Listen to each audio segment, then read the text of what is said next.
Real quick, if you have a story to tell, please reach out via email at contact@campfirecultpod.com or leave me a voicemail message at 720-297-8608. If you want to become a Patreon cult member to get extended episodes and other full Patreon-only episodes, you can sign up at patreon.com/campfirecultpod for only $5 a month. And finally, if you don't mind, please share, rate, and review wherever possible.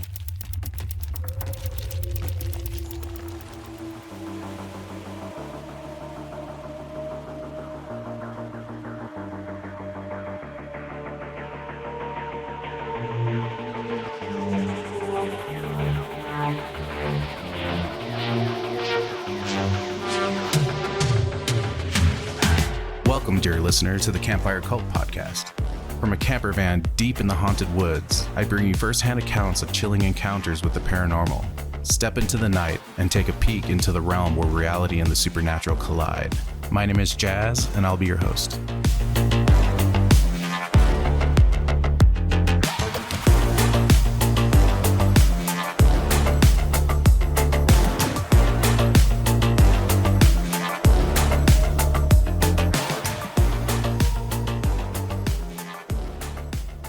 Welcome back, campers. Tonight we dive headfirst into the heart of the unknown, where chilling tales of the paranormal and the unexplained await.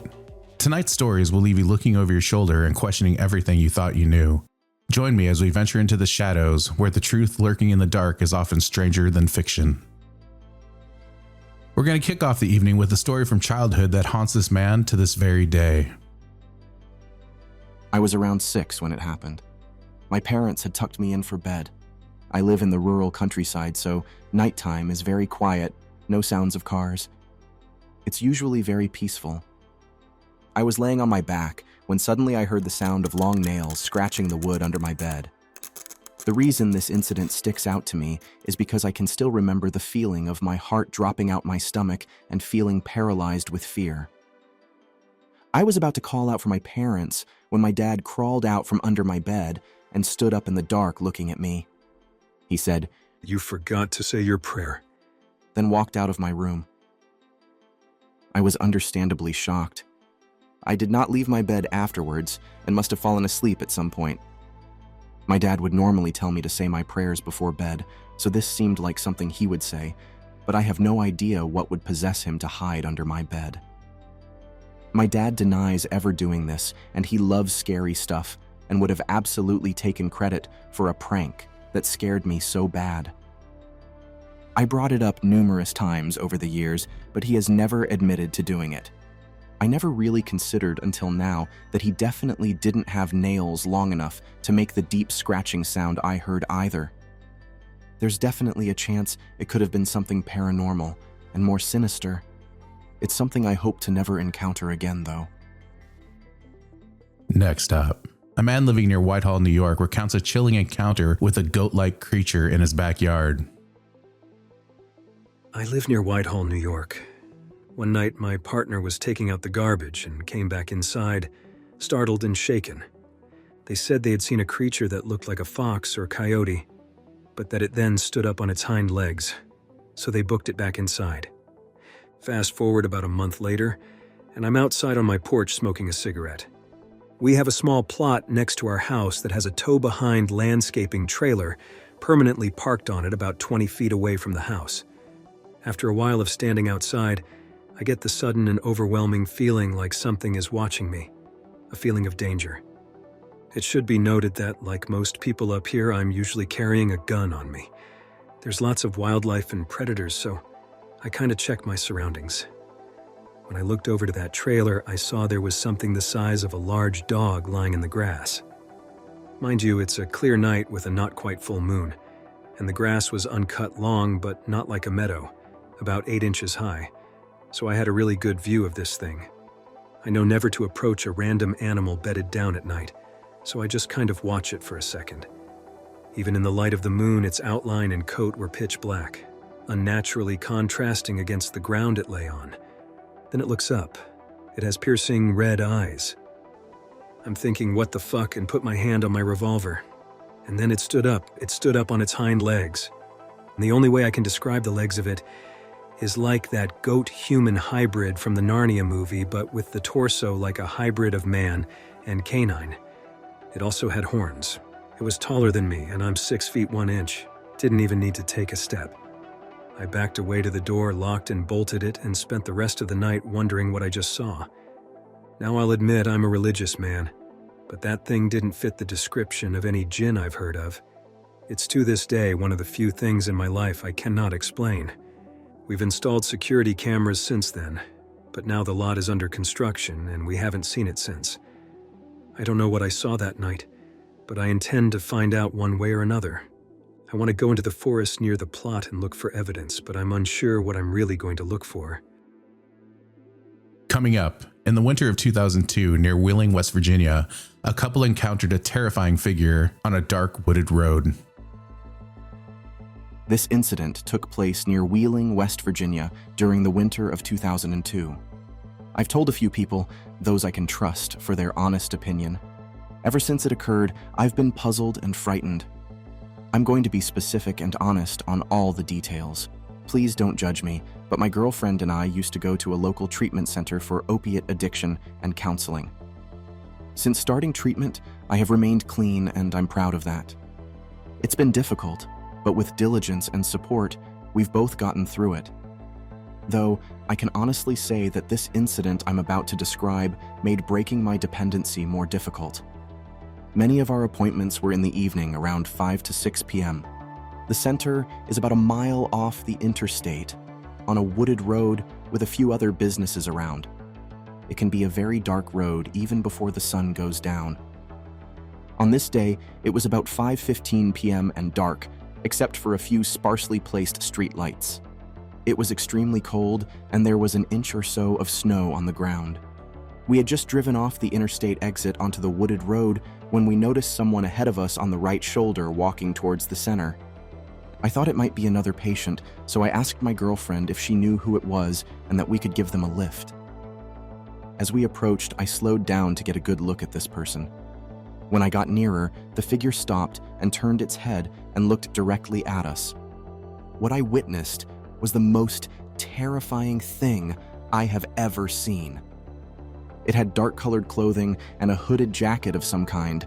The face, well, it just wasn't human. It had a huge, evil smile on its face.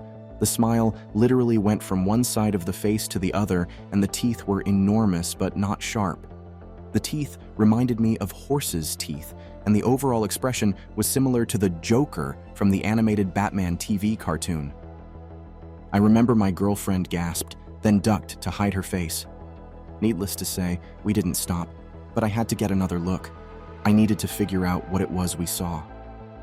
I turned the car around at a driveway and went back. My girlfriend quickly crawled into the back seat and covered herself up. She didn't want any part of this. I turned around and reached the spot where we had seen it, no more than 30 seconds. But it was gone. There was nowhere this thing could have gone. There is a high-link fence between the road and the edge of the woods. On the other side of the road is a creek. This thing simply vanished. Another car was coming from the direction of the interstate and slowed to see if everything was all right. I asked if they had seen anyone walking on the shoulder, but they said they had not. After we couldn't find it, I asked my girlfriend to describe to me what she saw. She also compared it to the Joker. We are still a couple and have talked about this experience in detail many times. I don't know what it was, but I know it was not human. It seemed evil. I felt it deep in my soul. I know how this comes across, but I assure you this incident is 100% true. In the 18 months since we witnessed this thing, I still have not received any plausible explanation. Was it natural, which I doubt, or a real monster? Next, after a long weekend, two women experience an unsettling drive home and a possible slip into a parallel universe. My fiancé and I, both 30-ish females, were on a 3-hour drive home after going away for a long weekend. It's a drive we do semi-regularly, and so I know the route well and wasn't too freaked out by the storm that I was driving us through. However, at one point, I realized I was getting tired after our long day. I asked my fiancé to put on some music, hoping it would make me feel more awake and alive since she was basically asleep on her side of the car and wasn't being a good co-pilot. She started up a playlist of an album we've listened to 100 times on Spotify. It didn't take long until my eyes actually and pretty abruptly got heavy though, and after one particularly long blink, I jerked when I realized that the song had changed. Not to another song, but like the cadence, the speed, the production, etc. It was the same song, but produced differently, like a very mild remix you wouldn't notice unless you knew the album as well as I did.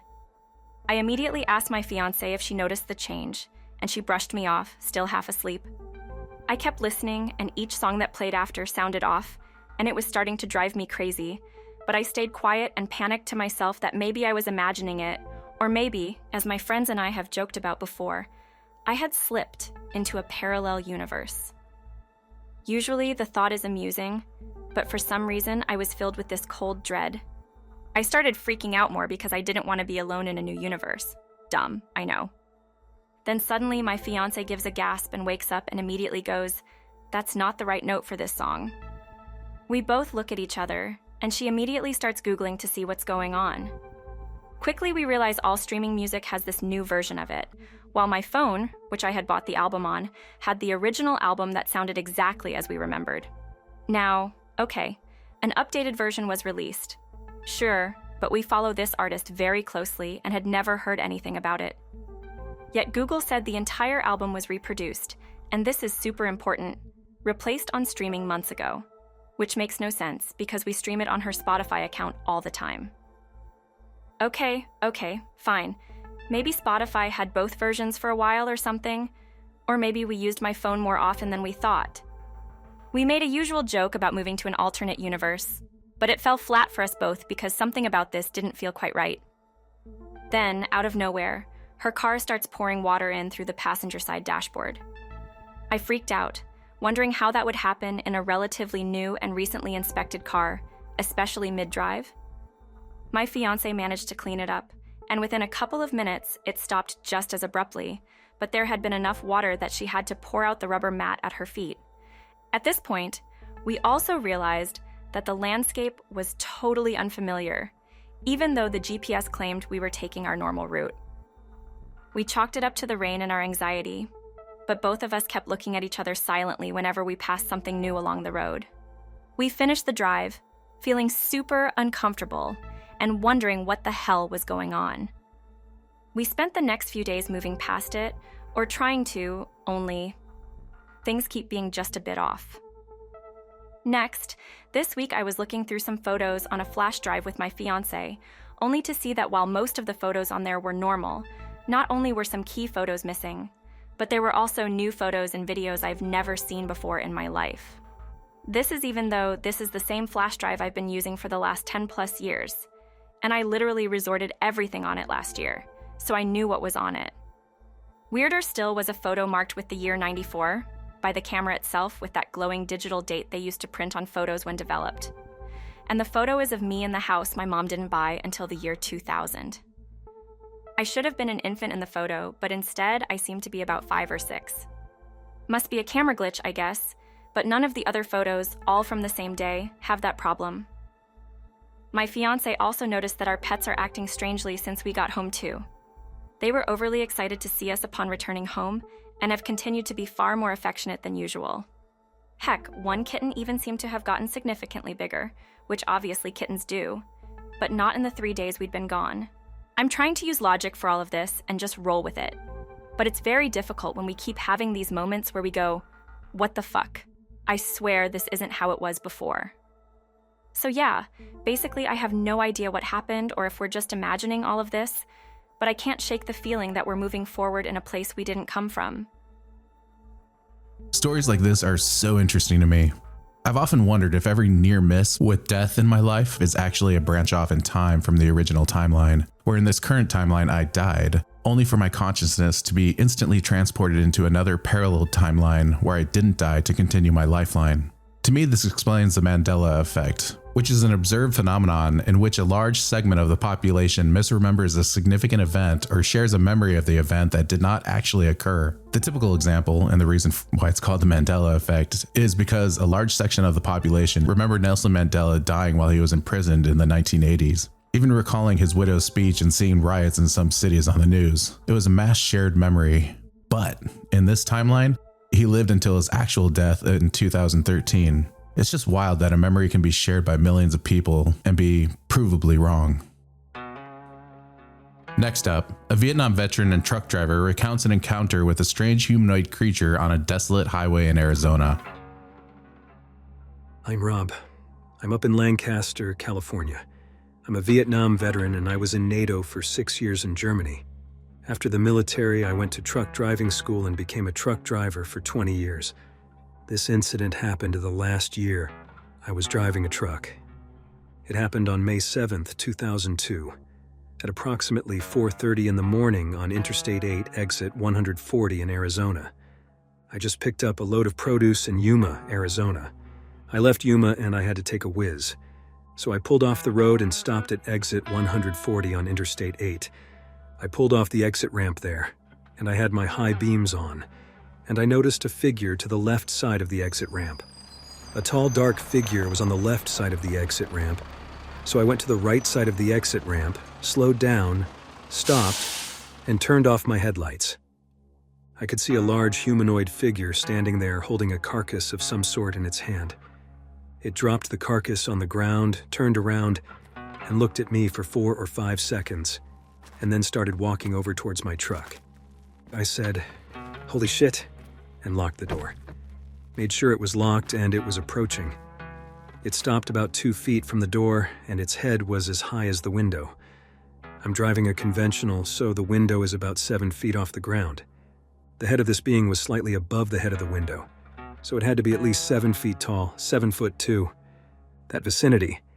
So I reached up and grabbed my camera out of the storage department and turned the camera towards the window, and it was looking at me through the window. Just as I was moving the camera over, it turned on a bright light right at my face.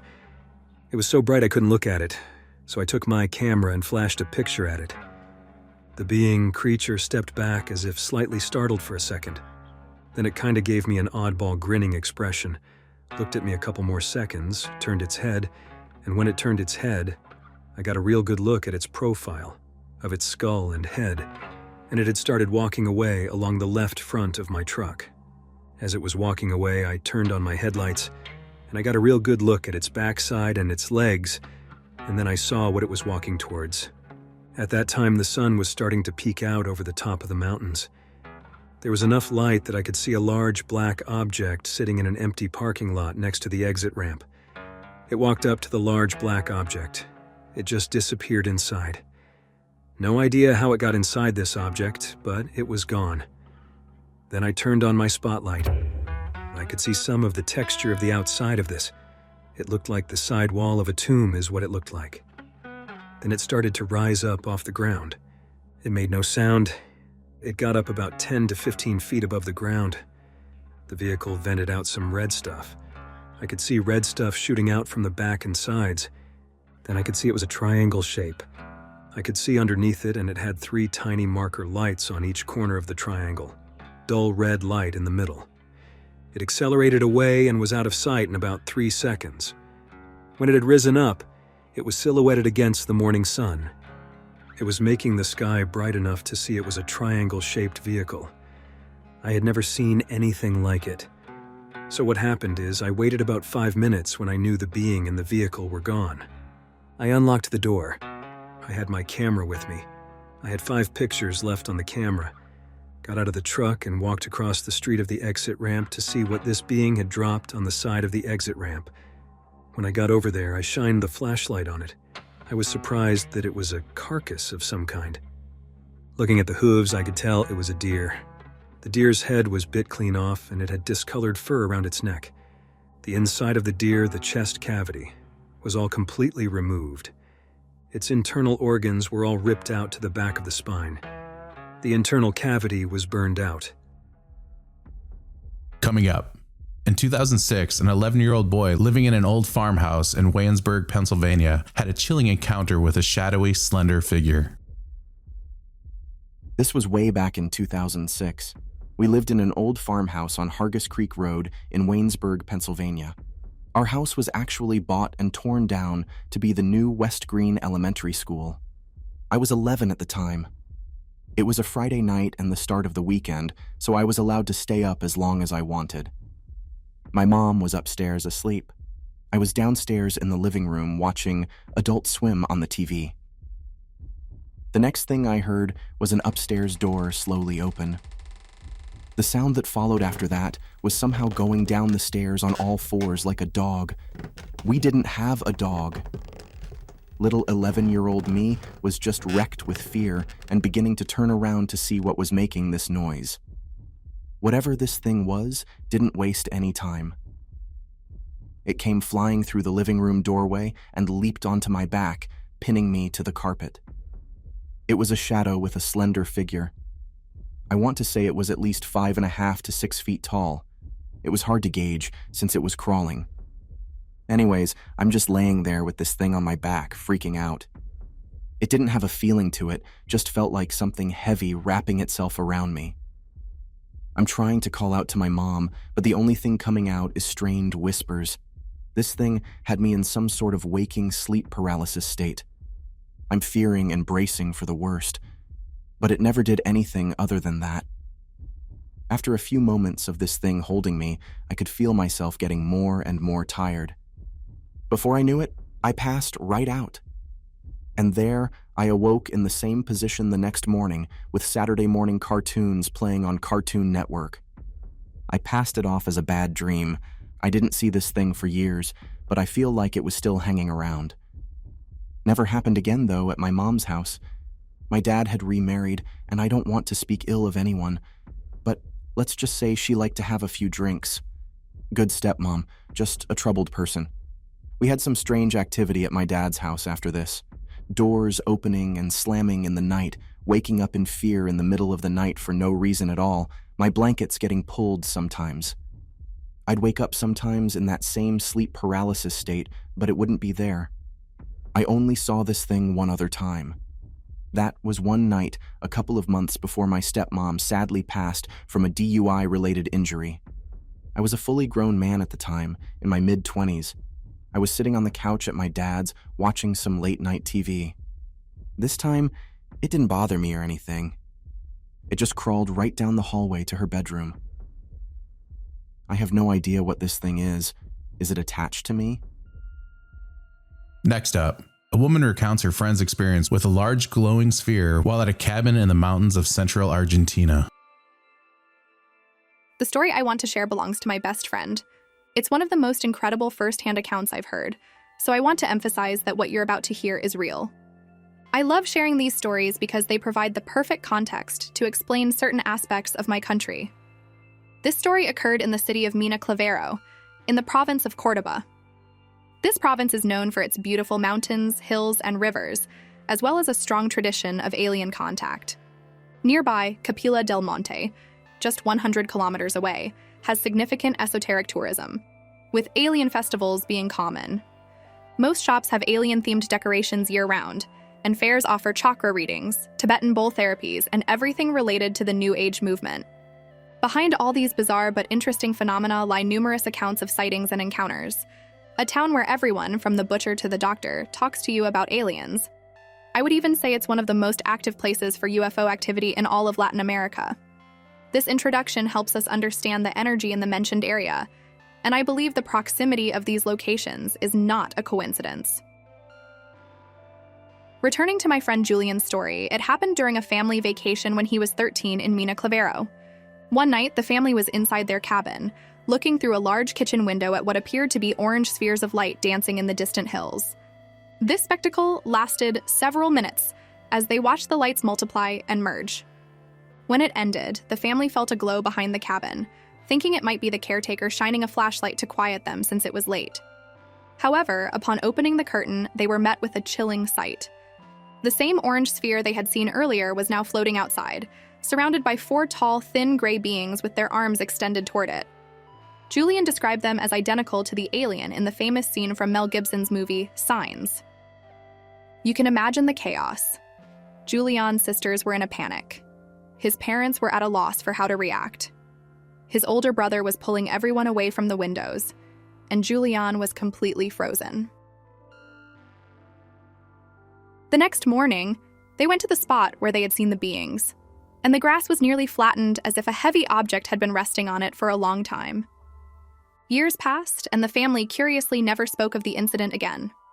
I wonder why they were in that area filled with cabins, what role the energy sphere played, and what they were doing with it. For our final story of the evening, unless you are a Patreon member, that is, a man recounts seeing a 9-foot-tall figure in his backyard. My wife and I were returning dishes and other items from a wedding reception in Detroit, Michigan, on October 27th, 2018. The wedding coordinator lived in Washington Township, north of the city, and we were headed to her house to drop everything off. It was around 1 a.m. on Sunday, October 28th, when we finally arrived. Once we got inside, I was getting ready to head home when I heard the coordinator's schnauzer start barking like crazy and scratching at the back door. Her husband, John, went to let the dog out, and it bolted into the backyard. John followed after it. Right around then, the neighbor called asking if they could quiet the dog down. John stood there watching the schnauzer as it barked wildly and cowered behind him. He looked out toward the back of the yard and then froze. When I joined him, he pointed out a huge dark figure standing at the edge of their property. The thing had to be about 9 feet tall, and it was bulky. Its head was shaped kind of conical, but in the dim light, we couldn't make out much detail. John took a few steps to the right, and the figure did the same. He moved to the left, and again the figure mirrored him. At this point, John picked up the dog and started slowly backing up toward the house, keeping his eyes on the creature the whole time. Then it dropped down onto all fours like it was getting ready to charge. That's when John bolted back inside past me. I could tell he was rattled, so I followed.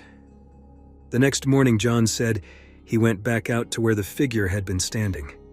He found faint footprints in the grass, each one twice the size of an adult man's. When I asked if he had taken any pictures, he said he hadn't, unfortunately. I want to say we saw a Bigfoot. I have no other explanation for it. That's all for tonight, dear listeners, unless you are a Patreon cult member, where I've got a few more tales to keep you on the edge of your seat. If you want to become a Patreon cult member to get extended episodes and other full Patreon-only episodes, you can sign up at patreon.com/campfirecultpod for only $5 a month. A quick tip for all my Apple iPhone users to avoid the Apple App Store 30% fee, as if they don't have all the money in the world already. Simply sign up from your computer's browser instead of the actual Patreon app, and you won't be charged the additional fee. Until next time, I'll be leaving you in the dark where whispers linger and shadows dance. Stay wary, sleep well, and beware the whispers in the night.